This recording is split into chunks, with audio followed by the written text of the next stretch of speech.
just adjust that however's good for you. All right. Yep. Perfect. So there's that. He's gonna finish setting those up. Let me do this quick little. You're not big on the social media scene. It's not your jam. I don't blame you. You know, privacy is a very it's a big thing for me. Yeah. But I get when it comes to business, you have to put yourself out there. Right. When it comes to marketing yourself, advertising yourself. So, but I really don't know. I'm not a big fan when it comes to sharing my personal life. Yeah. Like I like to keep my personal life to myself. Yeah. Yeah. Like not just you don't want to just display it on blast all over the internet all the time. Yeah. Yeah. Yeah. Yeah. I try to like compartmentalize like those things. And I've noticed because I always just like study people. Yeah, exactly. And Gary Vee said something about this the other day. He's like, I share almost everything, but Yeah. like my family's private. Like you never see them. So it's like if you're able to compartmentalize, like that's what I'm trying to work on. It's like what to pick and choose to share, but it's like it's such a job in itself. Yeah. And it's just this never-ending rat race. It feels like It is a full-time job. Yeah, which is why people do it for a living, right? Yeah, exactly. Dude, it's fucking crazy. It's not my favorite thing in the world, but I don't enjoy it. Well, it's the only. I want to say it's the only thing, but it's a tool. Yeah. And learning how to use this specific tool, because especially Instagram. Instagram is so picture-oriented, Right. that people get their dopamines all fixed up based on images that they see on Instagram. Yeah. Like picture means 1,000 words, but whatever that individual seeing, they'll create that meaning to that picture, and then they'll base that meaning off of a personal success of theirs compared to your success. They really do. Dude, your reality is truly based off your perception. Exactly. So speaking of Instagram, we were podcasting with this guy the other day. His name's Shane McNamara. He's like a performance coach. He's from Wisconsin, and he was saying that Instagram is much more geared towards like the feminine energy, and like Twitter's much more like the masculine side of things. Just to the point, direct, kind of logical. Say your thing in this short of text, you know what I mean? And then you have this very expressive personal touch, with Instagram, to where like you're very sharing and open. I never really thought of it like that. It was just when you were talking about Instagram, it was like, oh yeah, I thought that was an interesting concept. Well, the way a lot of people are using Instagram now is not what it used to be as well. If you try to go back to, I don't know, I think it was Instagram started in 2009 or something like that, or before or after, I don't remember. Somewhere around there. Somewhere around there.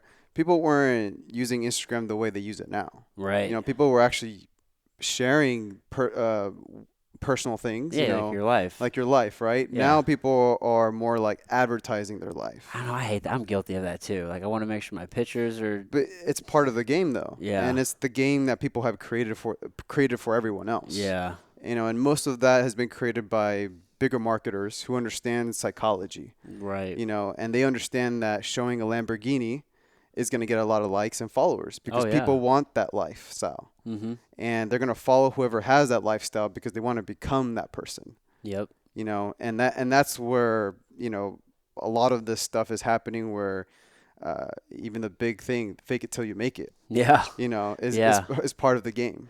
Yeah, it really is. I'm so conflicted because there is some truth to that statement even, right? Because even if you don't feel like you are that thing or whatever it is that thing is to you that you're trying to be, you're trying to achieve, like if you just do it, whether or not you feel like you are that, you know what I mean? Eventually you will become that. Exactly. You know what I'm saying? Like, exactly. you have to believe it and do it. But, what's happening now, and there's definitely a shift happening where people are seeing what's authentic and what's not. Right. And then also what's quality and what's garbage. Right. Marketing or garbage content. Yeah. What was that thing, that Bow Wow challenge or back in the day where he was, I think he took a picture in like first class, or maybe Oh. maybe it was like on a jet or something. I remember that. Yeah, and then he like hopped on coach or something. But it's true. But that's the other end of it, right? Exactly. People act like they have these things that they don't, or they'll put themselves in terrible like situations to get these things, and they can't really afford them. Exactly. Yeah, it's fucking challenging. You know what? Something I've noticed though, I feel like as a society we've kind of been made to believe, or a lot of us believe, that you have to do this thing to be successful, and there's some, to some degree, like there's that social media beast where it's a part of the marketing arm now, like you have to kind of have that to a degree. But there are so many successful people, and so many people who are just building brands, or changing people's lives, or making real connections in the real world every day. And in fact, most of those people are not on social. Like I think people don't understand that sometimes. And well, they don't know about those people, right. or they haven't met those people. Yeah. And those people themselves are not marketing themselves as well as I'm this successful person Right. that has accomplished all these things that you don't know about, only because I'm not sharing it to the world. Right. I rather put in the time and energy into creating more life-changing opportunities. Yep. Than to share it. I mean, to share it online the way people are. Right. That's what it's about, man. Life's about experiences. Yeah. And making connections and actually doing things. Exactly. Yeah. I have two kids, and for their birthdays, like I don't buy them gifts. Like we always go on adventures. Like that's where awesome. where do you want to go for your birthday? Like this is what we're gonna do for your birthday. Like it's all about the experience, man. Yeah. I mean, fuck. YOLO is so like played out, but for real, there's some truth to that. Even like this is the life that we have. Go and actually live it and experience it. Well, it's funny. I was having that conversation with my little brother this week about the term YOLO, right? Yeah. And I told him, YOLO is definitely a marketing, term. Yeah. But if you think about it from a different perspective, think about it in this way: like you die once, but you get to live every single day. Right. Instead of only live once. Right. You die only once. Right. But you do get to live every single day. You do. Every day is a chance to live. Every single day. Every day. And every single day you have the opportunity to make yourself happy and get on a path that brings fulfillment in your life. Yeah. That's so true, man. That's so true. And it's a scary thing whenever you actually take that leap to pursue your passion. Me coming from the Midwest, there's a very particular culture there of, get your degree and get the 9 to 5, and, there's like these steps that you're supposed to take in life. But like that is a way some people choose to live their life, and you can find happiness and success in that. But there's so many different ways to do it. And whenever you do take that leap of faith and you truly believe in like what you're doing, like it can be scary, and it's definitely not easy, but man, it's just so rewarding, and life really can be so much more once you do that. Yeah. Yeah. And I mean, you took that leap of faith, right? I mean, yes. Entering into the cannabis space. Yes. Like, dude, it was a hard one too. Yeah. What was that time like? Like, talk to me about that.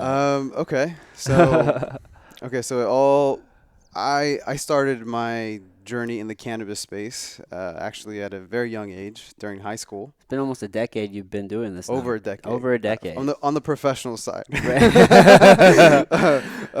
My journey started in the black market, or what we call in the industry the traditional market. Okay, I like that. Yeah. I was growing out of a trailer park. Oh, were you? Yeah, with a buddy of mine in high school. His older brother was the one who would take the product and sell it, because he had all the connections, right? Nice. And at that time, I wanted to learn about cannabis, like the botany of cannabis. Right. How to grow it, and what happens when the leaves turn yellow, or what makes a strain more potent.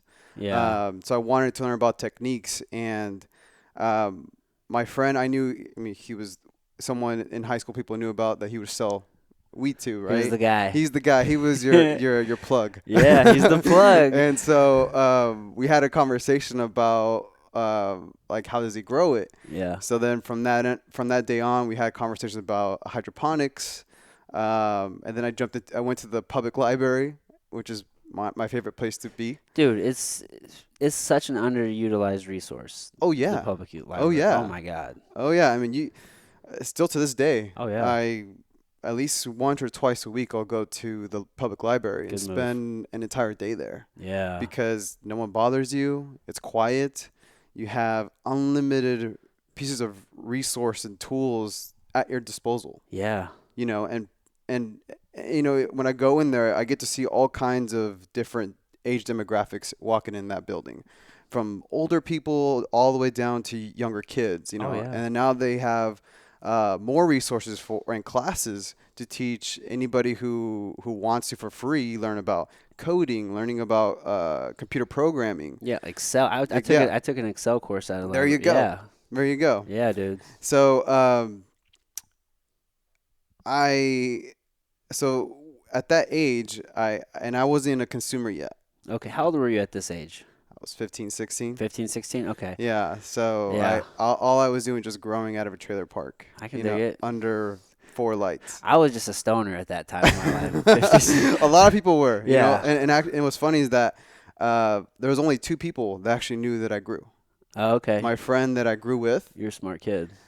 Well, keep that shit under wraps, bro. Well, exactly, and that was the rule. Nobody can know about this. Yeah. My parents didn't know. Like I had to take I had to take 2 pair of clothes with me every single time I went to the grow room. Yeah. Because I didn't want the smell to get attached to the clothing. Yeah. So I always had to take 2 pairs of clothes, like a pair of gym clothes, the clothes that I would grow in, which I would leave there. Right. And then when I got out, I would change into a different pair of clothes and spray some cologne on, so whenever I walked into my parents' house, they wouldn't smell me. Nice. And obviously I didn't consume, so the smoke wouldn't get attached to my hair either. Right. And so that's actually where I started learning just the beginning stages of just how the cannabis business works. And this is mostly the black market. So this is the other side that not many people have actually been in. Yeah. There are a number of us in the community that this is where we all started, right? Right, yeah. And I want to say at 19, I had a friend who we used to sell to in high school that was starting a cannabis business, a professional one. Nice. Where he had licenses, he had a legit business, and he purchased a company called Medical Marijuana Incorporated. And so he. Oh yeah, they're trading, right? Oh yeah, they're one of the first. They are. I'm pretty sure I follow them. Yeah, stock tick is a MJNA. Yep, I follow them. Yeah, they're trading. Yeah, yep. So that was my very first time I entered the professional space in cannabis, right? Yeah. And I was only 19. And so they hired me as a cultivator, and I managed all these indoor and outdoor operations that we had in Northern California. Oh, wow. So I was managing 3 warehouses. I was managing about, I want to say 50 acres. So indoor and outdoor. Indoor and outdoor. Oh, my goodness. Yeah. That's a large-scale operation. Yeah. Dang, dude. Yeah. And so at that time, the business was interested more on the retail side, because that was really where a lot of the money and a lot of the focus was being put was in the retail space. Yeah, it's a consumer product. Exactly. So we focused a lot on operations, growing a lot of product, and we designed in a subsidiary company called Cannabank. Okay. And so what we did with this company was we adopted the banking system model when it comes to withdrawing and depositing, currency, right? Yeah. But in this case, you were able to withdraw or deposit flour. Oh, so wow. This is more like a depository type of business for patients who didn't have a location to deposit their who didn't want to get in trouble, if the cops were ever to come to your house, and find a pound of weed in your house. Right. Yeah, they wanted to have access to their medicine, but they didn't want to actually keep it on their at their house. And so we also provided depository services for bigger companies, cultivation companies. At that time there was only a lot of cultivation companies. Actually, extraction wasn't even a thing yet. Yeah. So you didn't see dabs or that's still or fairly earwax that's fairly new. Yeah. People don't. I mean, how long have dabs really, like 5 years? I want to say or so. 2014, 2015 ish. Yeah. So not that. I mean, 5-6 years we're talking. Like. Yeah. Exactly. Still pretty new to the game. For that application, yes. Right. but there were already other types of applications like like CBD oil was definitely one of the first applications that introduced to concentrates, right? Yes. Because CBD was extracted for not just the full spectrum, the broad spectrum, but at the same time isolate, which is the most concentrated version of CBD. Right. Now, is that as effective whenever it's like, is the isolate as effective when it's not paired with some of these other cannabinoids? Or like, aren't we finding more efficacy with like the full spectrum whenever it's working with other cannabinoids opposed to just by itself? So, I mean, there's a lot of different medical professionals out there that have two different biased opinions on both sides. Okay. The best example I like to give people is if I were to offer you a multivitamin C pill or just a regular, a multivitamin pill or just a vitamin C pill, which one would you take? Like the multivitamin. Multivitamin, right? Right. So the full spectrum is really what you're going for if you want all the cannabinoids, right, to function, to get the entourage effect. Right. And so I'm someone who's been around for so long and to understand how the plant works, and I would rather get the multivitamin version than just a one single cell compound, which is just CBD. Right. But CBD alone also has amazing benefits as well. Yeah, I think it's like it's a good way for people to kind of test the waters. Exactly. You know, if they're really just unsure about this thing and they're like, well, I don't want to get high, or especially back in St. Louis, so many people are actually just in fear of losing their job. Yeah, you know what I mean? And I actually understand that. Exactly. You know, I worked for a Fortune like 20 company. I was there for 5.5 years. I was project manager. I just got like a big bonus and an additional raise on that, and then they hit me with a random drug test, and I failed, which it was one of those deals that I just was playing the odds. I'm like, what are the odds? Like, I'm the only person who does my job. I'm killing it. If they do, they do, and they did. But man, it's just I can understand where the fear comes in. Exactly. You know what I mean? Like, you don't want to lose your livelihood. And it's fun that you say that because that's actually why broad spectrum was developed for these type of patients who didn't want THC to consume THC in their CBD. Right. For people who had what they call blue collar or white collar blue collar jobs. Yeah. So that when they were going to get drug tested, Yeah. they didn't find THC in their system. Right. And that's why broad spectrum was developed. Okay, yeah, that makes sense. So then they can get some of that benefit still. Exactly, you know, and at the same time serve those kind of patients or customers that do want to try out CBD, but they don't want to get in trouble because of that. You know, there's a lot of police officers as well out there that wanted to use CBD, but didn't want to take a random drug test. Yeah. You know, there's a lot of cops, and then athletes. Yeah. You know, specifically athletes who, I mean, athletes have been consuming cannabis, you know, for a very long time. But not many people in the public knew. Right. And which is so funny because they think that cannabis is like a hindrance, but meanwhile, all of these years, all of this time, like the top level athletes that they all do it. Like my favorite example is like, okay, you think athletes are who consume cannabis are lazy, and you know they're not, first of all. Right. But here's a perfect example. Look at Michael Phelps. Dude, look what he accomplished.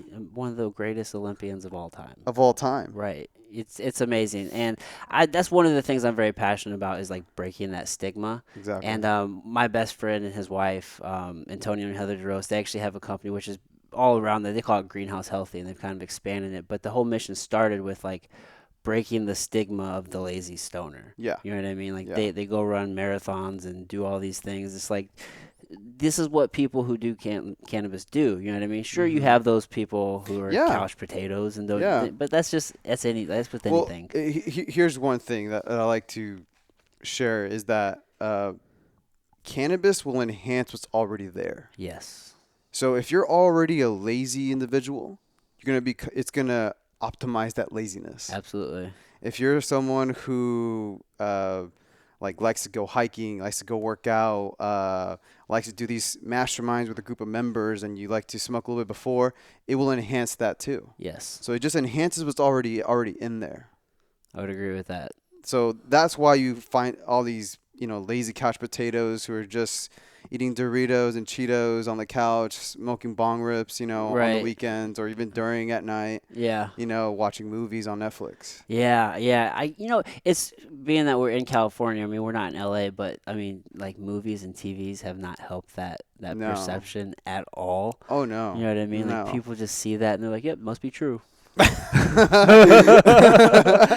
It's in the movies, bro. Must be true. And that's changing too right now in the cannabis space. I think what you're seeing now a lot in the industry is the industry is changing that perspective. Yes. About people within the industry, what we're doing. Right. Changing that stigma and that story that's been stuck to the industry for so long. Yeah. And I believe being around all these entrepreneurs, or what we call Ganjapreneurs.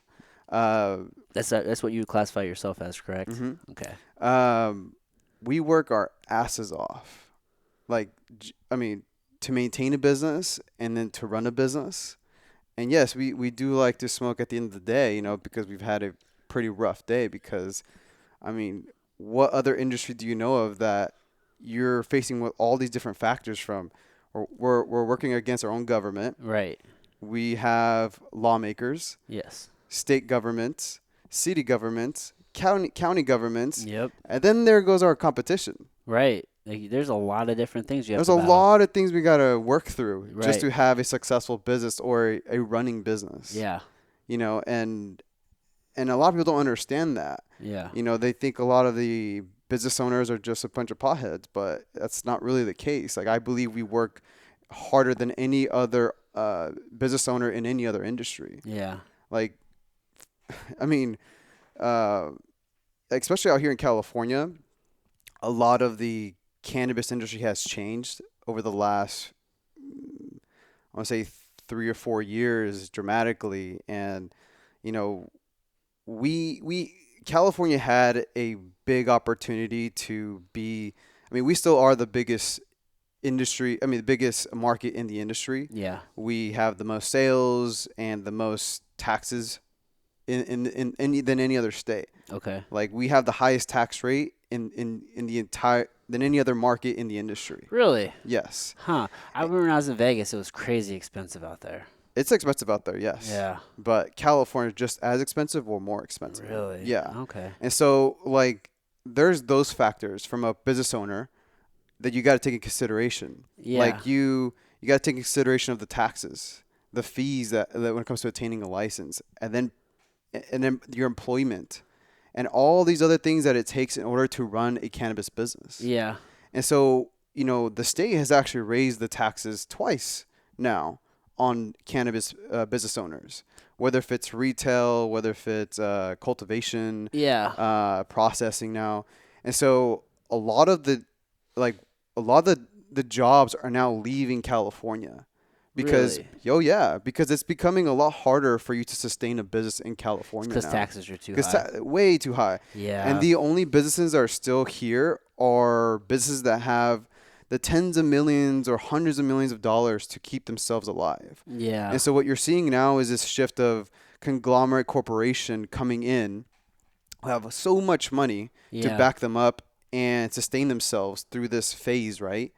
And it's cutting out all the smaller players out of the industry. Yeah. And so what these smaller players are doing now is they don't want to have their business in California where everything goes to the state and taxes, and they're just trying to keep their business alive. So what they're doing is now they're moving to other markets, new markets like Oklahoma, and that's where everyone's moving to. Yeah. Because they would rather build a business there that they can grow, employ more people, right, and start something, their family, start their business and see what happens in that market, because they can't do it in California anymore. Yeah. And the only ones that you see are the ones who have a lot of money. Dude, regulation is a bitch. Oh yeah, I mean, and that's the thing is, like, you're seeing huge venture funds and corporations just coming out of nowhere, and then taking, I'm gonna say all of them, but a lot of the regulators who are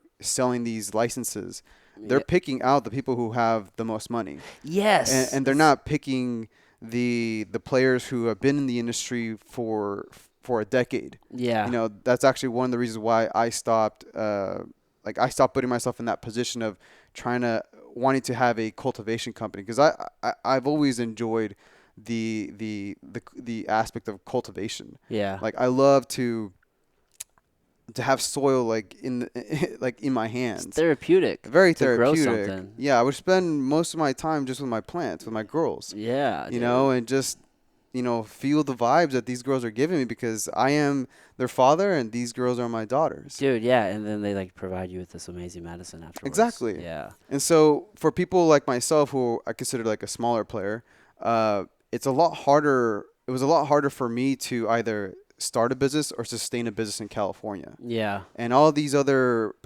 players in the black market that are wanting to come into what we call the white market now. Okay.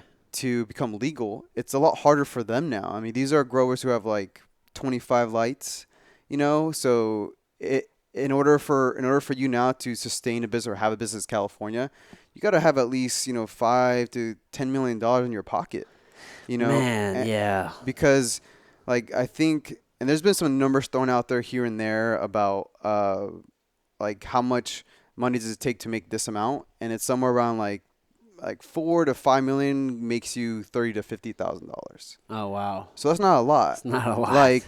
Like even in your first year, if you have a couple $1 million and you put in $1 million to operate your business, you're not going to make $1 million back on the first year. Right. Like, especially in California where there's so many growers, and then the black market's flourishing right now. Yeah, I mean, with taxes being the way that they are, I mean, it's still going to incentivize people to shop. Exactly. Where they can save. Exactly. And the one thing, I do like what's happening in the California market is that they are becoming the go-to state when it comes to testing product. Okay. So as a customer going into a dispensary, you're definitely guaranteed that the product you're going to purchase is tested. Yeah. And it's coming from a quality source. Right. So that's definitely the difference between a black market product to something you find in a licensed retail store. Yeah, and that's a big deal. Like, I mean, sourcing of anything is very important. And Exactly. If you don't know whatever it is you're consuming, I mean, you could be getting like pesticides or mold or anything could be in that flower. You know what I mean? Exactly. So you definitely got to be careful.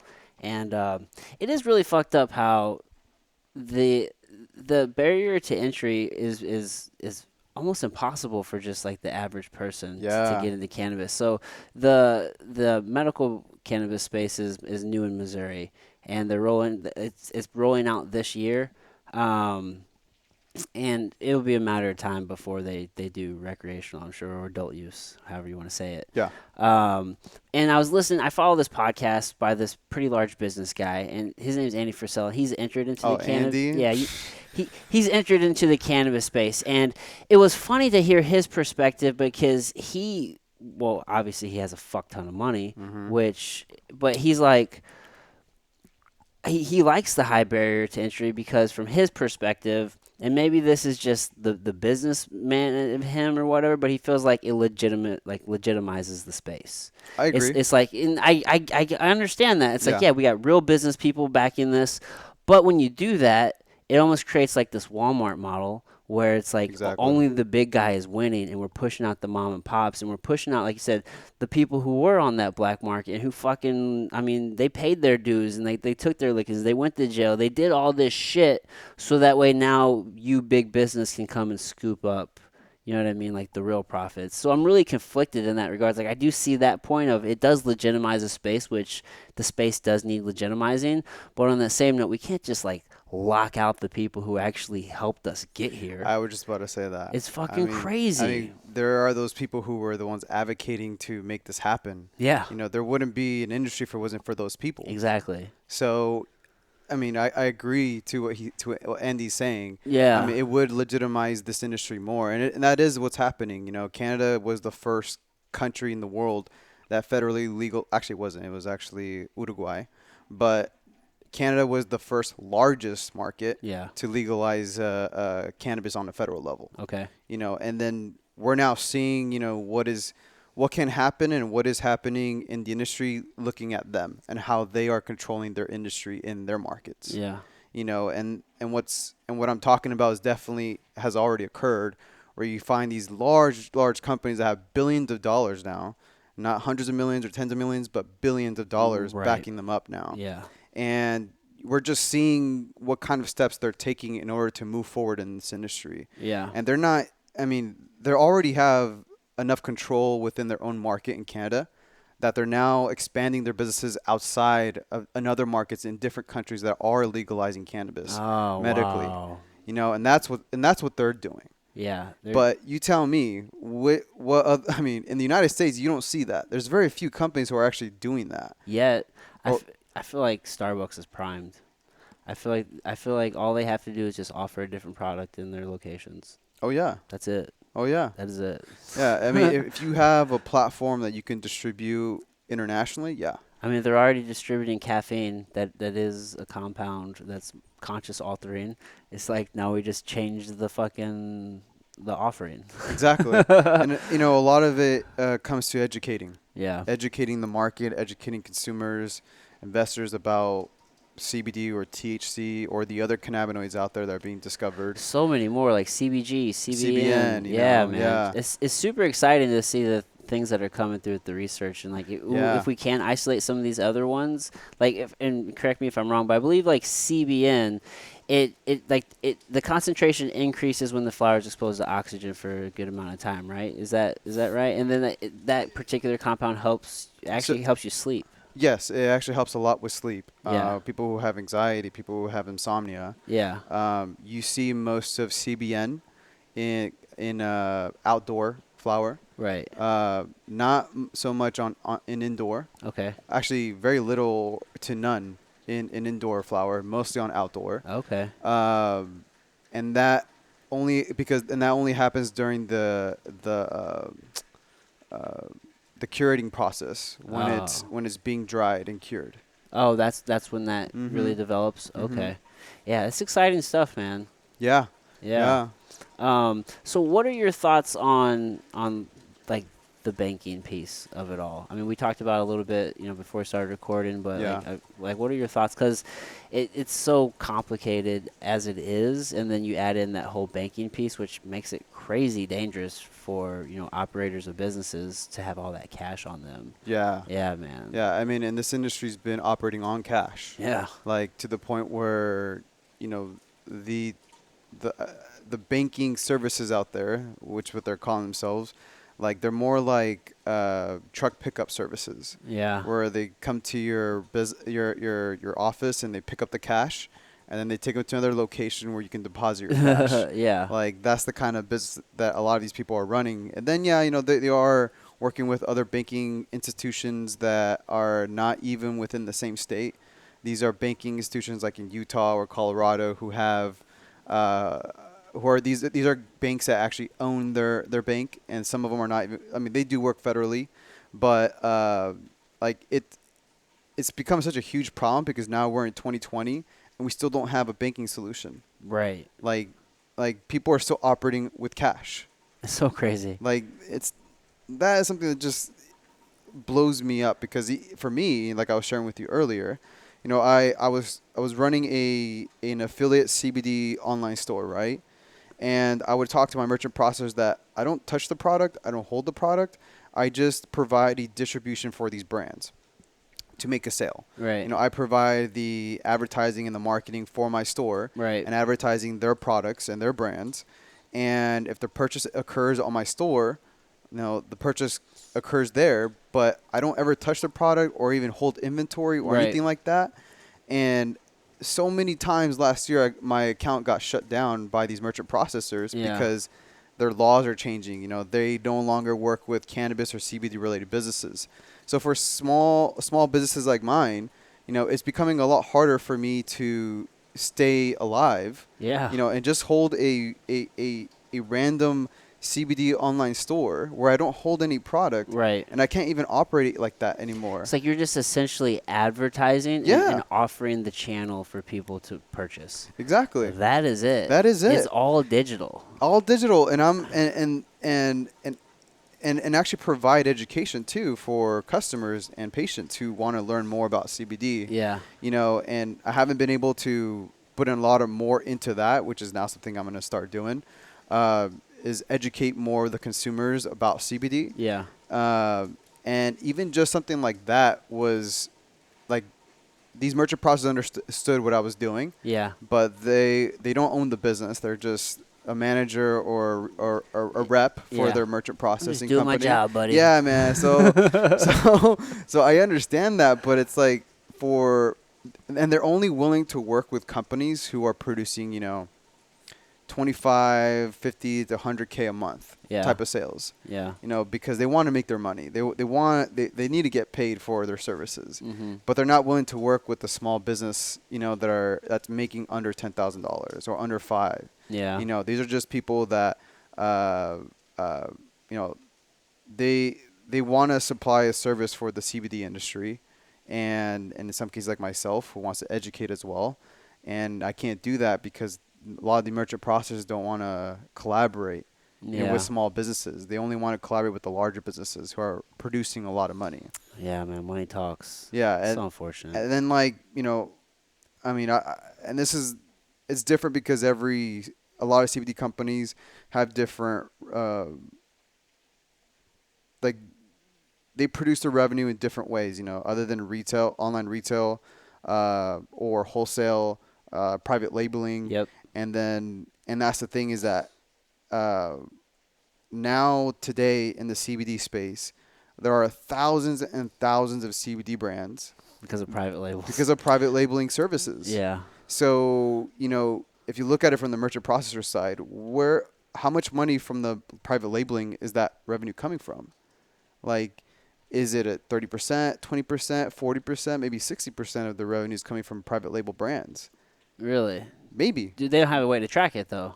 Or do they? There is a way. I mean, I guess you track the sales, right? Yeah, exactly. Yeah, yeah. And the thing is, like, private labeling, I think it's an awesome service, but if you're private labeling from a good source, yeah. But so many of these private label brands, they themselves don't even know what's in their product. They don't care either. And they don't care either. They're just like, oh, this is something I could sell, and it's popular. Because they're riding the wave. Yeah. They're riding the green rush wave. Yeah, this is the green rush, dude. We're gonna like look back on this one day and be like, holy shit, we lived through that. Oh yeah. Yeah. Dude. Oh yeah. I mean, we're gonna be having conversations with our kids saying, yeah, there was that time, and this is how it was, and this is what we were going through, and yeah, they're like, you really locked people in cages for that? Holy shit. For a joint? Yeah. Yes. Yeah. Whoa, dude. And that's another topic of its own, that's a whole other how thing. that industry works. Right. So it's been a crazy time being in this industry for this long, in the companies that I've been a part of. Yeah. Because, like I was sharing earlier, the beginning of my career in the professional cannabis space did start in the cultivation, the retail. But then, the same company, we started designing a lot of subsidiary brands that you now see today in the CBD space, like Canaway, Cannabis, Hemp Meds Brazil. A lot of these brands were subsidiary brands that we designed and developed. Okay.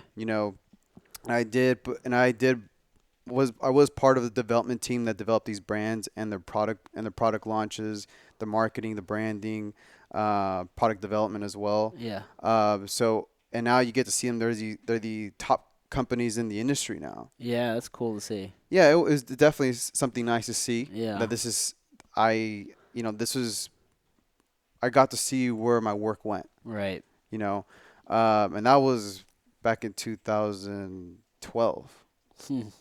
Damn, dude. 2012. 8 years ago. 8 years ago. Yeah. Yeah, 2012, 2013. You're an OG.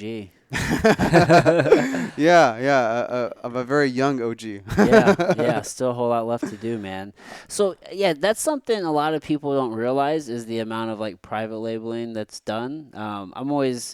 People always ask me, like, what's the best CBD brand? What should I use? I'm like, man, dude. There's so many that's so subjective almost. Well, because I do get a lot of people asking me about the very same question, like what brand do you prefer? Should I take? And then they start asking me like, what kind of application should I take? Full spectrum, broad spectrum, or a single isolate formulation? And the first question I ask them is, why do you take CBD? Yeah. Like that's my first question. What is the purpose? What is your sole purpose of taking CBD? Most of the time people say inflammation. Right. Right? And then I asked him, okay, now that we know that you want to treat inflammation, because yes, CBD does treat inflammation.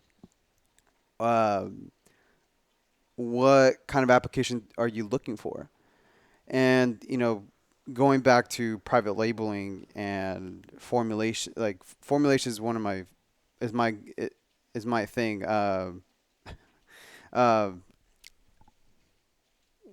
and this is actually I want to share too, is like uh, what I'm seeing a lot right now, specifically in the private labeling sector, is a lot of these new brands that are coming out and advertising themselves on Instagram and doing like affiliate marketing deals with Instagram influencers. Excuse me. These brands either have a tincture, a topical, and then the third, which is the one I 100% disagree, are gummies. Yeah. Because Well, I'll go a little bit into that right now. okay. So when it comes to gummies, right? Let's take away what's inside the gummy, and let's just focus on what a gummy is. Yeah, it's just Gummy is what? sugar and Sugar and candy. yeah.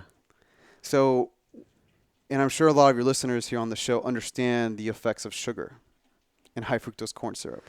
I would hope so, but it's Uh, amazing how many people just don't care or just well, I mean, they try to okay, turn it. and this is where I go back to the inflammation part. Yeah. You're telling me that you're using CBD because you want to treat inflammation, right? Yeah. But you're using an application that causes inflammation. So gummies in particular, which is a candy made up of sugar and gelatin and all these other compounds that are just not good for you, Yeah. and just filled with a lot of high fructose corn syrup. And I can't say all the gummy manufacturers are using high fructose corn syrup, but there's a good portion of them out there that are using high For fructose sure. corn syrup. I mean margins. Yeah, and there are people that are, some companies are using, organic sugar cane, but it's still sugar, and the sugar itself, it will cause inflammation in the body. So you're buying CBD because you want to treat inflammation, Yeah. but then you're taking an application that causes inflammation. Well, people do that with everything, right? They'll say they're going vegan or they're going gluten free, and they just buy the same stuff, but if it says it on the package, then it's okay, right? They'll buy gluten free cupcakes. Yeah. So you're still eating cupcakes, dude. Like, I mean, I get it. Maybe it's a little bit marginally healthier, but you haven't really changed anything. You're trying to fix something by doing the same thing still. You want the quick fix. Most people do. Well, yeah, and that's the great majority, and that's why, like, you go to, I don't know, Target or Walmart, and you go to the multivitamin aisle. I want to say almost all of them, but a good portion of the multivitamin products, the application that they're using today, are gummy bears. Yeah. Or gummies. Gummies. Because it's easy to take. You don't have to measure. You don't have to. I mean, a lot. I mean, if you think about why these pharmaceutical companies were designing this, using this application to consume the medicine or multivitamins, we can go all the way back to when the multivitamin Flintstones. Yeah. Do you remember those? Oh yeah, I used to take like, those. like those were made in candy shape with a character, the Flintstones, Right. so that we could consume our vitamins. Yeah. Because we didn't want to take a regular pill, like a horse pill that people couldn't swallow. Well, you gotta entice little kids to do Right. shit. Yeah. I mean, I myself, when I was younger, I couldn't swallow a pill because, like, I would think that the pill gets stuck on my throat. Yeah. And so I can understand why these pharmaceutical companies use a gummy as the application to consume the medicine or the multivitamin, right? Yeah. But, like, what you're also doing to the consumer is that you are raising them to think that it's okay to use candy to treat, or not to treat, but to use as an application for medicine. Yeah. Yeah. Like We are. that's the wrong part 100%. that I don't agree with the pharmaceutical space, but at the same time, even what the CBD industry is now doing. Because, I mean, going back to, we're talking about Instagram, right? All these influencers are talking about inflammation and that they use CBD for inflammation, and they're holding the bottle of gummies. That, and then you look at, and if you do look at the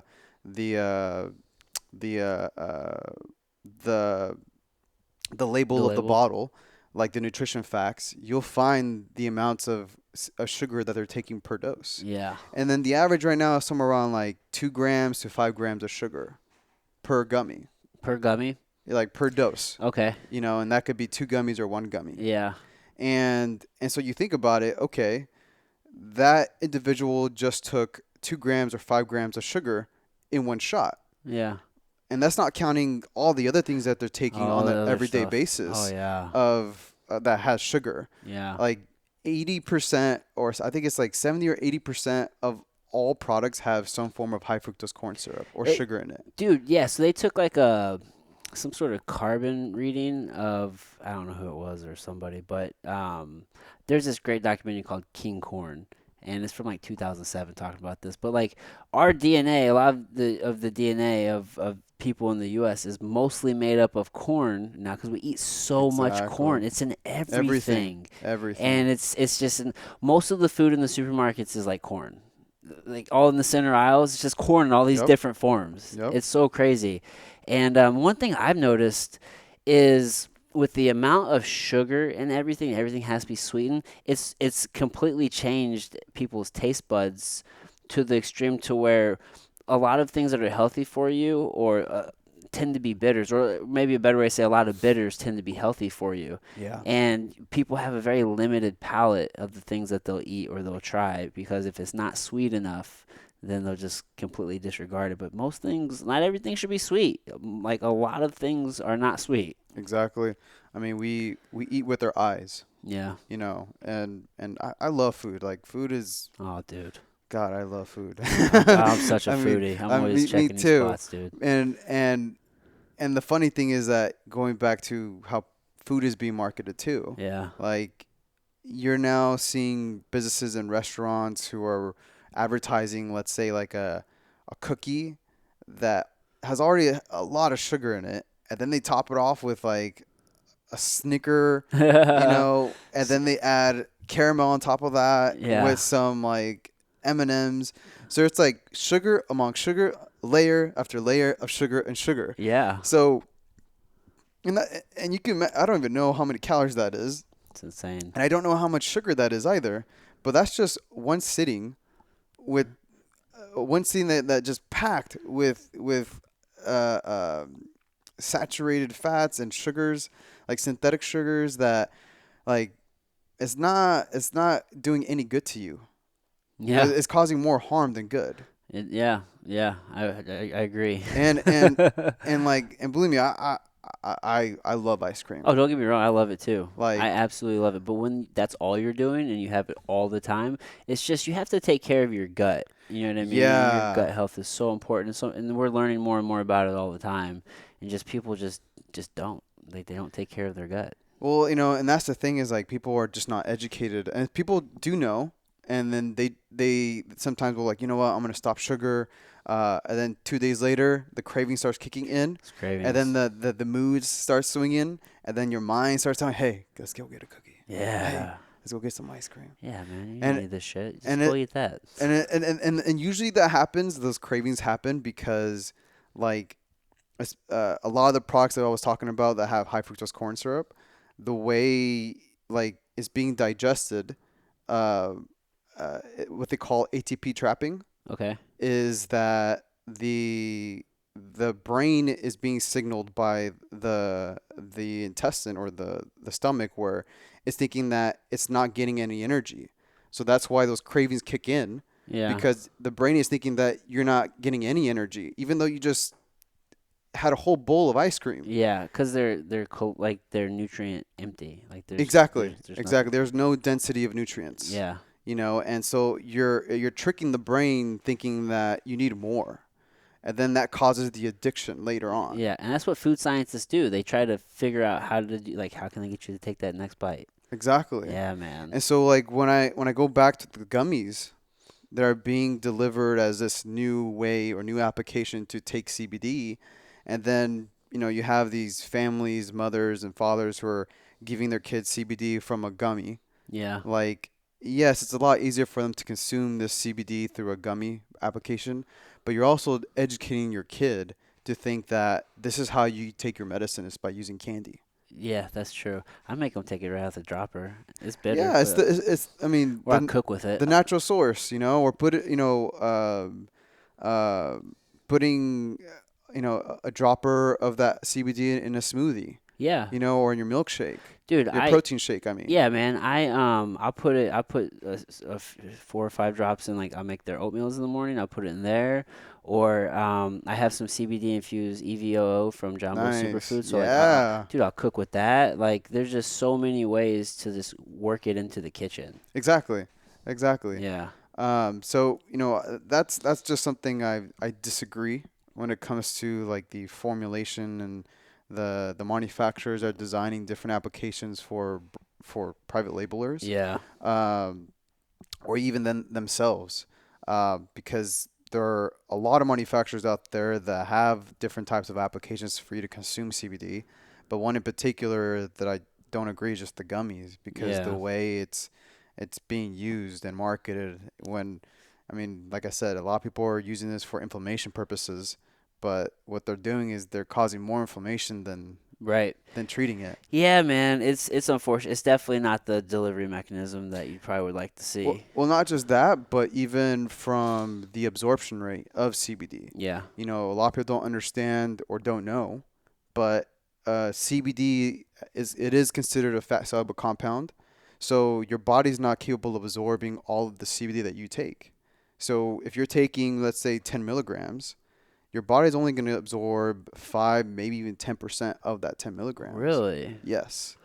Does that vary per person? Just kind of like depending on kind of like what their like the health of their like intestines and stomach. Like A how lot of it, I mean, and that's where the 5 to 10% variable varies. is because it's Okay. based on the individual's biology, Okay. and how their immune system works, how fast does their body consume dense nutrients, Okay. and that's where that factor works in. But a lot of people think that I'm taking these 10 milligrams and they're not taking all 10. They're literally taking maybe 1 or 2 milligrams. This is what the Oh, body's absorbing. I did not So know the that. rest is not being used. Yeah, I know a lot of the studies have pretty high concentrations of CBD when they do these Mm-hmm. studies. Yeah, Yeah. yeah, and these and those. I mean, and that's where like a a formulation nerd myself likes to go into the applications that are being designed today, or how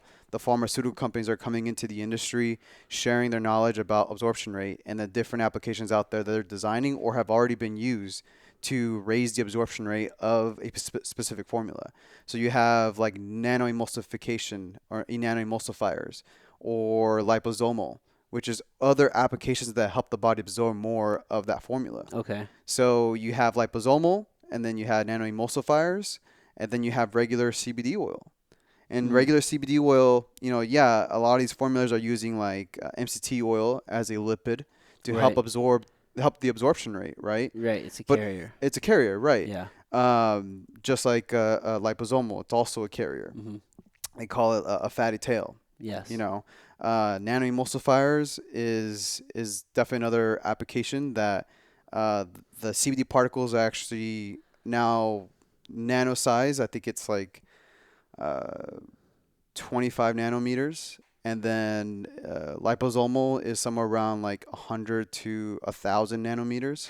Does depending on which method does that dictate the absorption rate? Exactly. Okay. So like the nanoemulsifiers is definitely one of the best applications out there for your body to absorb more of the CBD. Okay. Now what form would that come in? I don't. They come in powderized form, That would be more like we find those more in powders. powders, but a lot of I've been actually there are some manufacturers out there that are using nanoemulsified applications and using it into like beverages like water. Oh, okay. Water, a lot of some of actually a good chunk of the beverage companies out there use nanoemulsified CBD powder in their formulas Okay. so that you are absorbing a lot more of the CBD than liposomal or regular Right. CBD oil. Right.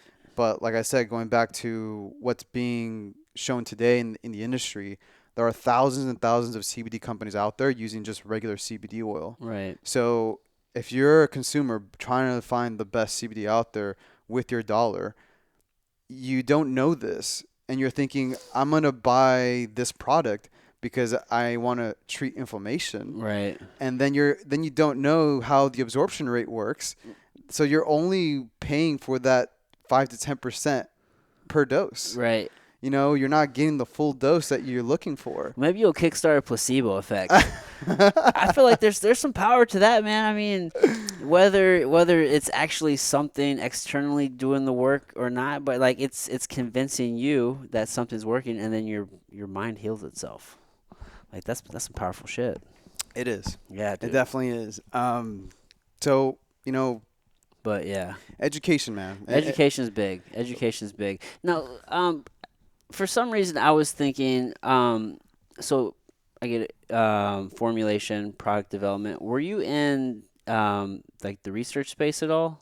I was doing some research for the government last year Okay. on a clinical study to treat PTSD. Okay, because I thought I remember us talking about you being in the research space whenever Right. we met last year in Austin, and I just wasn't sure, so I wanted to like clear that up because like, all right, so you were in the research space. I was, All right, and cool. I mean, it didn't go through. Okay.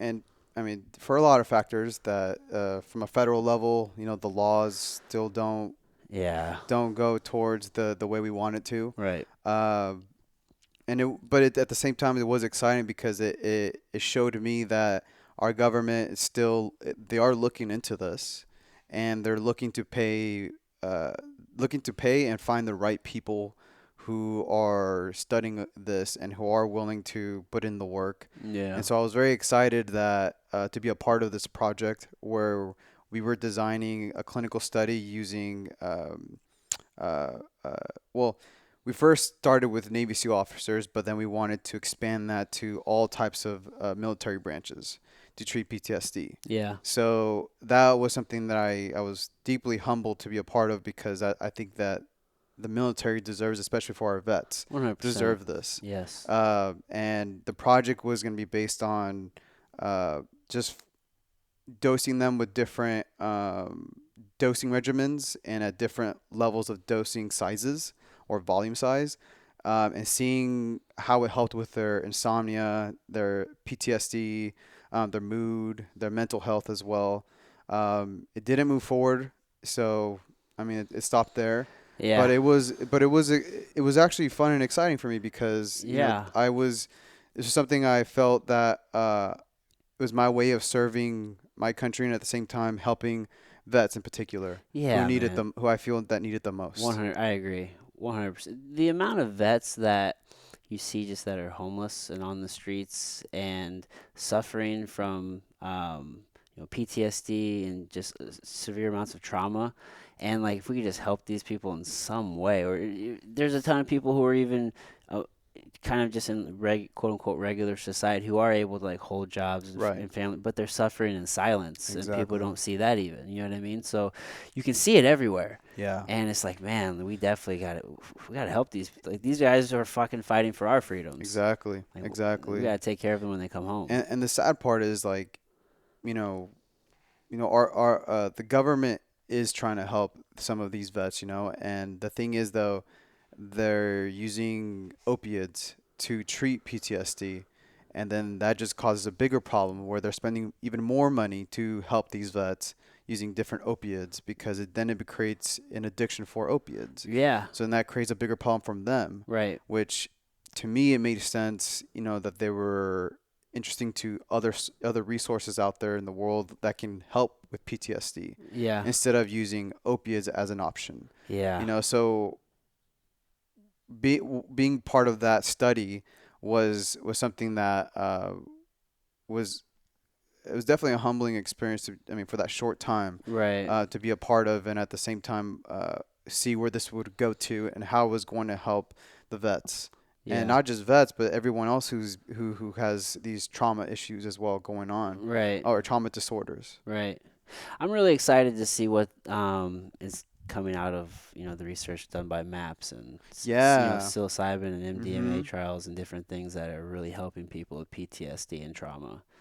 It's like we're in a whole new world when it comes to this space. Yeah. Dude, Yeah. it's crazy. Yeah, we're all students still. Yeah, I know, I know. I mean, you were there at the, the beginning stages of kind of, cannabis And CBD and too. CBD and how that's kind of unfolding, and then now we're just like the plants are fucking taking over, man. It's Yeah. cool to see. Yeah, and I sometimes talk with different people in the industry, and uh, just a lot of our conversations are based on where we think the industry is heading to, right? And you know, there are what we call land racers in the industry that go to different parts of the world, finding cannabis strains, right? And the interesting thing about cannabis, the plant, is that it will adapt to any environment it's in. Yeah. So it can be in a dry environment, a high humidity tropical environment, to uh, in the mountains, in the Oh, Himalayan mountains. it's It will adapt to any environment, yeah, and based on its biology adapting, it will change its DNA and its biology to its environment, and from that on, it will design a different cannabinoid profile. yeah, And when you start seeing that, like you're now researching on strains that can, let's say, a cannabis strain that's grown in Africa yeah. that will produce a certain type of cannabinoid that treats I don't know uh, diabetes, Yeah, for example. for example. Yeah. And that's the thing, is like the more research that we're discovering based on these land racers, how they're providing all this new data to the industry Yeah. about what they're finding out in the world, and only because this plant is doing its thing, which is to survive. Yeah. And then you think about, okay, so you have all these strains or different genetics all in different parts of the world that have their own special qualities. One strain in this area develops more CBN. This strain in this area of the world provides more CBG or CBL. Yeah. You know, and when you start looking at all these different factors, like, wow, I mean, we still don't know what's out there, and because, like, when you start thinking in those kind of ways, you start thinking, okay, well, what else is out there in the world that we don't know about? Right. Like, we're still students and we're still learning about our own plant. Yeah. Can you imagine the other plants out there in the world that we still don't even know about? That's true, man. Or let's say, a plant that's considered a poisonous plant, but then if you grab this poisonous plant and let's say you boil it to this temperature, and then you formulate it with this other plant compound, Right. and then it becomes like the most amazing medicine you've ever discovered. Right. And only because we still are discovering these things. We're still discovering that these plants have amazing benefits, even the poisonous ones sometimes. Oh yeah. Like, like I mean, there are plant medicine out there that are considered poison, but have amazing medicinal benefits for your body too. Oh yeah. You know? Absolutely. Well, even just like everyday things that maybe people are a little bit more familiar with, like mushrooms. Like, sure, you can eat mushrooms um, raw, but they're actually like ideally you cook like all culinary mushrooms. Like you cook them to get the best benefit, like nutritionally, right? Exactly. So it's like it's a exciting prospect to think about changing all like the different inputs Yeah. that a plant's exposed to, and then like what expression can really be exposed based off of that, right? Like Yeah. like what cannabinoid is really going to be um what's going to come through in like the highest concentration, I guess is a better way to say it. That, and then also because I didn't know about this, but in the beginning stages of my education about CBD, I always thought, um, if I were to grab the flower or the bud from cannabis and eat it, I thought I was going to get high. And that wasn't the case. Right, it's You, processed through your liver when you eat it. well, Or you're what talking you're, about just through the if you're talking about if you just grab the flower. or even like the whole thing, whether it's flower and leaf, the fan leaf. Yeah. If I were to consume it, I won't get high because what I'm consuming is the acidic version of that compound. Oh. So I would be consuming THCA, which is the acidic version of THC. Oh, okay. I didn't And know that. so I get many of the medicinal benefits that I get from THC, but without the high. Oh, really? So Just by eating like just the straight yeah, flower. Oh, yeah. wow. And the THC occurs during the decarboxylation process when it starts getting cured and it gets treated. Yeah. You know, that's when the psychoactive effects starts coming in. Once it goes through that process of being Yeah. cured. But when it's still in its an acidic version, you still get all the medicinal benefits. And so I learned this back in 2012 when I was working for Medical Marijuana Incorporated. We were juicing our cannabis. Yeah. And then we tried different ways from juicing just the fan leaves and then juicing the flower and then juicing both of them. Mm-hmm. And what we found was a variety of cannabinoids and all these, but they're all the acidic version of these cannabinoids. Yeah. So we were consuming CBDA, CBG, CBGA, CBLA, CBNA. What is CBL? I can't. That's okay. What's it do? Do you know? Like, I'm trying to remember right I now. don't know. I put you on the spot, bro. It's okay. No, it's cool. I mean, it's There's so many, and we're and constantly learning. well, we are constantly learning, and like the more you know, and the more you don't know. Dude, Like, the more I learn about shit, I'm like, I don't know anything. I'm just a moron. But you talk to somebody who doesn't know anything, they're the most confident person in the world. well, oh, Is that what CB? yeah, CBL, which is commonly referred to by its abbreviation CBL, is a non-intoxicating cannabinoid found in cannabis plants. Cannabis cyclical, doesn't have double bonds, which means it won't get you high like tetrahydrocannabinol. Okay. Yeah. Right on. Thank you, brother. We got Sir Rick, Sir Rick, the man. in the You house. may throw it. And so like, and what's interesting is that, from that point of view, you know, Israel has been ahead of anyone in the country when it comes to research and development in cannabinoids, in science and cultivation, Yeah, formulations. they've been doing research on this plant for quite some time. Oh yeah, I mean, Dr. Mashulam, who was we call him the godfather of of CBD and the cannabinoids, because he was the first individual who extracted CBD from the cannabis plant, and he's the one that discovered the compound. I feel like I read about him. I read that book, Up in Smoke.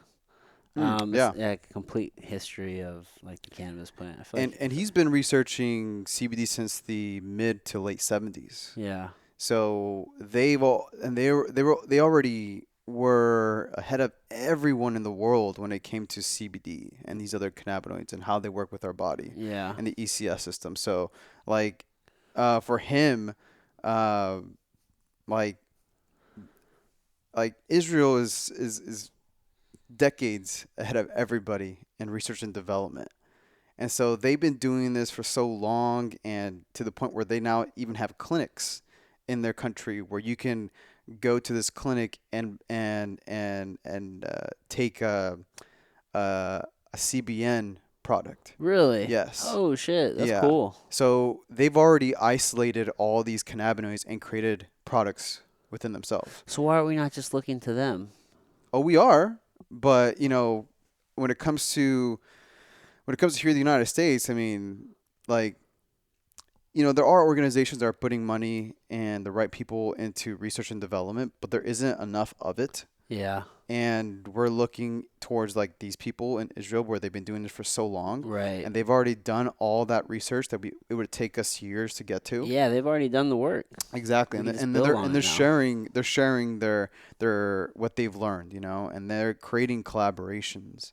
You know, for the longest time, Israel was a way for companies to get their products federally approved, because they already had the facilities and they already had the research. They had the medical team, the scientists that can how do I put this, like, in order to have a product to be federally approved here in the U.S., you have to there are certain steps you got to take, right? Right. Well, you would have to find a facility with all these factors that come into place. They already have that, and they've been doing this for decades. Right. So a lot of these brands would go to them to get what we call a pre-approved, federally approved product. Okay. So it was like bypassing the federal approval system here in the U.S. Right. by working with these guys who already have all this done. Yeah, they've already done all the legwork.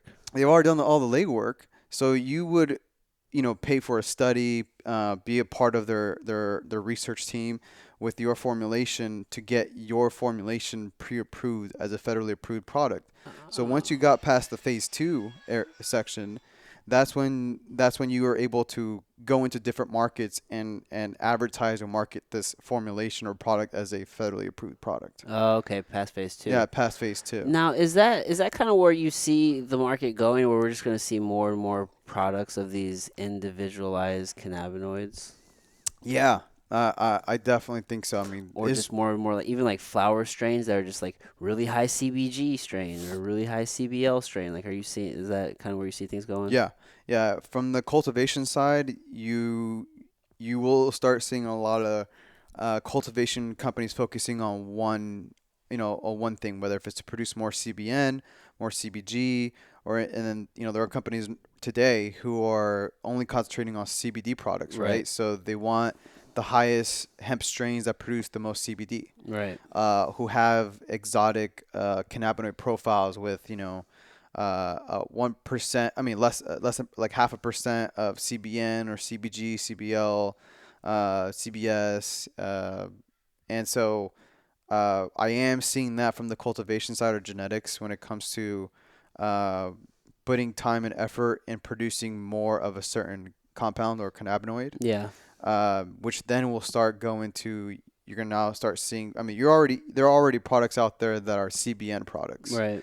Or CBG products here in the U.S., but it's already been happening in Israel for decades. Well, yeah, we're just way behind the curve. Yeah, we're way behind the curve. Yeah. But this is the largest market, in the world. Yeah, man. And we're not even at full capacity yet. We're just in the beginning. Well, I mean, we're like I shared before, before we started the podcast, we're somewhere around like 75-80% capacity as a full market. Yeah. Whether if it's medical or recreational. Canada is fully it's federally legal in Canada. Yeah. Which we still got a long ways to get to there. Right. But I mean, when the market hits and we're fully legal, federally legal. Yeah, that's gonna be a whole damn, dude. Can you imagine just anywhere in the state, wherever you want, like just having this access to? Well, and that's where like in the state, but anywhere in the country rather, no matter the state. Because like I'm curious how these lawmakers are gonna create this market for us because, going back to what I was saying about cannabis can grow anywhere. Right. Like you go to Nebraska, I have a colleague out there. Her name is Nurse Courtney. She tells me that there's hemp growing on the freeway. Yeah. Like you can find hemp or sometimes even cannabis just growing somewhere. Right in wild, like because it is a weed. Dude, it grows everywhere. It grows everywhere. Yeah. So if you imagine when it becomes federally legal, anybody can grow cannabis or hemp in their backyard. Yeah. Yes, and then you won't need to go to these stores and buy the product. Yeah. I mean, you would only buy these products because you don't want to go through the process of making your own oil. Yeah, which I think a lot of people would still do. I think exactly big businesses or whoever's probably worried about that, but I always like to use I heard somebody use the example of tomatoes, and I like to do it too. It's a perfect example. Exactly. You could easily grow tomatoes in your backyard or on your balcony or anywhere, but how many people actually grow their own tomatoes? Exactly. They all go buy them. So it's like it's most likely going to be the same thing with cannabis. You know what I mean? Like, for those of us who do want to grow, you should absolutely have that option. Yeah, but she tells me in Nebraska you can't grow your own over there. No. It's not. Nebraska's not a legal state. No, it's not. So do they have? Is it for medical or nope. nothing at all? Mm-mm. Oh wow. So I knew it wasn't recreational. I thought maybe it was medically. Recreational, no. Yeah, I knew that. No. I'm trying to think. Is it medical though? I don't know. I'm trying. Maybe not. maybe not. But I know she tells me that you can get in trouble. You can? Oh yeah, yeah. For growing plants in your property. I know here in California you grow up to 6 plants, but Nebraska, I'm trying to remember what the rules are. And it's hard to stay on top of all these different markets Dude, and states there's because. too many, dude. We so in Missouri we just passed the medical, like I said, and Hmm. so if you want to cultivate as a patient you can have 6 plants, Right. but I'm not sure if they break that up like in phases. You know what I Oh mean? yeah, when it comes to like the mature plants. Right, Yeah. exactly. They should. You would hope that I they. think it's 6 mature plants. So then does that mean you could probably have like 6 like little baby budding plants? It all gets weird. I mean, and all of that's gonna change. So let me see, Nebraska. Cannabis is Oh legal yeah, for all yeah. purposes. In Nebraska, possession Oh, is illegal. illegal in Yeah. Nebraska. Possession of 1 ounce or less in an infraction, which is punishable by a maximum fine of $300 and a judgment order the offender to complete a drug education course. Come on, Nebraska. You're making people go to school after A this? second conviction for possession of 1 ounce or less is a misdemeanor punishable by a maximum fine of $500. And the third and a subsequent convictions for possession of 1 ounce or less are a misdemeanor and are punishable by a maximum sentence of 7 days imprisonment and a maximum fine of $500. Oh, Nebraska's Jesus. behind the times. Jesus. Don't get caught in Nebraska, bro. No, Jesus no. Christ. But it grows wild out there. Yeah. Just throw the seeds and just let Mother Nature take her course. Oh, and it will. Yeah. And it will. It totally will, dude. Man, this is exciting stuff. Well, dude, thanks for doing this. We've gone an hour, bro. Oh, wow. Yeah, I know, dude. Time is just flying.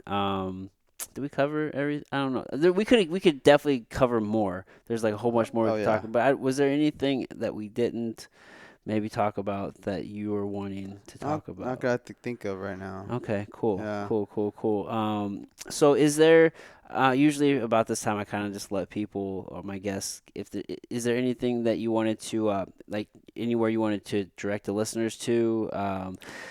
You're not big on the social, so if you don't want to, pull out your handles or anything, but if I don't know if there's anything that you wanted to plug or promote or anything like that, or anything exciting you're working on you'd like to share. Well, I am excited to share that I'm gonna start my own podcast as well. Yes. Called Beyond the Flower, and it's gonna be based on education, but also interviewing business owners, CEOs, formulators, scientists, research and development companies, patients.